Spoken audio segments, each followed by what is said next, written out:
I wish I had an autism diagnosis. Autism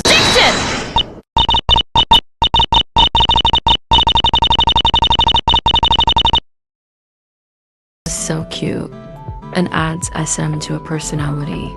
I hate having to pretend I have it.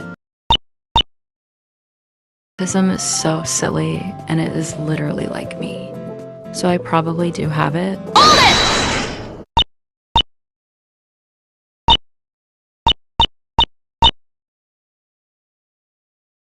For example, I like anime. Take that!